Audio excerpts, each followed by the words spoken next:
A warm welcome to another episode of SciencePunk Explains the Frame Budget Approach.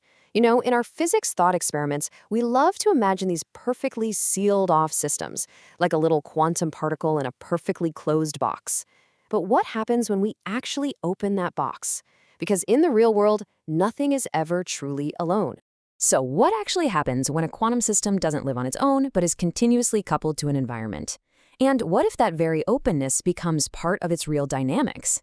Yeah, this is our core question for today. We're stepping out of that ideal world of isolated systems and right into the messy but much more realistic territory of open quantum systems. We're literally prying open the lid to see how things really work when they aren't shielded from everything else. All right, here's our game plan. First, we'll look at the classic textbook picture. Then we'll see how the real world kind of crashes the party. We'll bring in the frame budget approach as a new kind of ledger, see how it completely reframes our view of things like loss and time, and finally, we'll connect all of this to one of the biggest, baddest puzzles in physics, black holes. Let's get into it. Okay, section 1, the textbook quantum system. I like to call this the myth of the sealed box. So in this perfect, ideal case, what physicists call the unitary limit, everything is just perfectly reversible. You could literally run the film backward, and you'd end up exactly where you started. Think about it. No friction, no lost energy, no lasting change. It's a really beautiful, clean world for doing theory. But let's be honest, it's the exception, not the rule. All right, so let's crack open that box and see what reality really looks like. And here's the truth of it. A quantum system is constantly talking to its environment. I mean, the lab equipment, the air, even stray bits of radiation.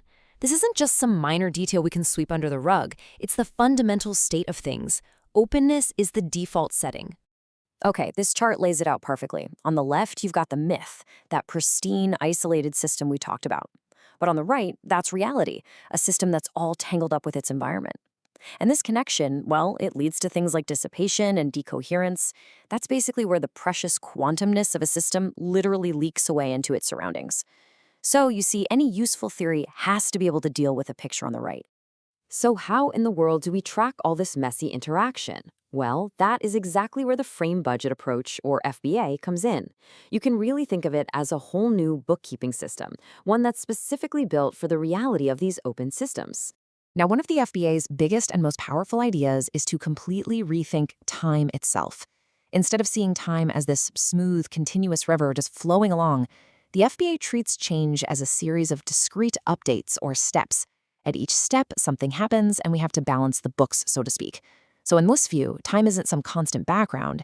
It actually emerges from this step-by-step process. And to do this accounting, the FBA uses this concept of a budget. Just think of it like a financial ledger. It's not a physical thing you can hold. It's an accounting tool.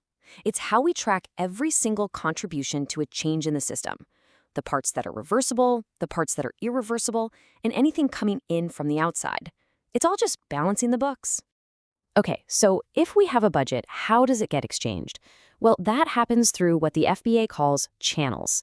A channel is just a structured pathway for interaction.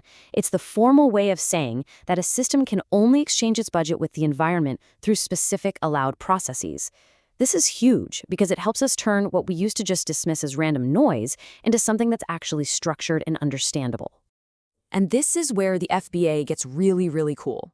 It doesn't just describe these messy systems, it reframes things we normally see as problems, like loss or irreversibility, and turns them into well-defined processes.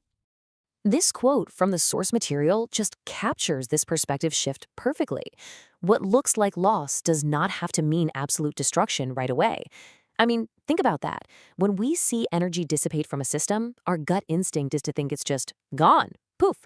But the FBA forces us to ask a much better question. Where did it go? This reframing really changes everything. See, openness isn't just noise anymore. It's an active part of the system story. Dissipation? That's not loss. It's budget flow. It's like a wire transfer to the environment's bank account. And irreversibility, that absolute one-way street of time, the FBA gives it this fantastic new name, path burial. So what on earth is path burial? Well, it's the FBA's really elegant explanation for why you can't unscramble an egg.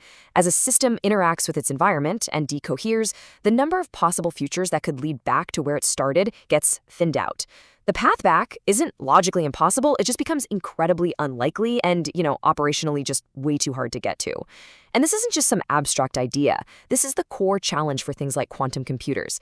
They're in this constant battle to keep their quantum information from leaking out and having its path buried by the environment.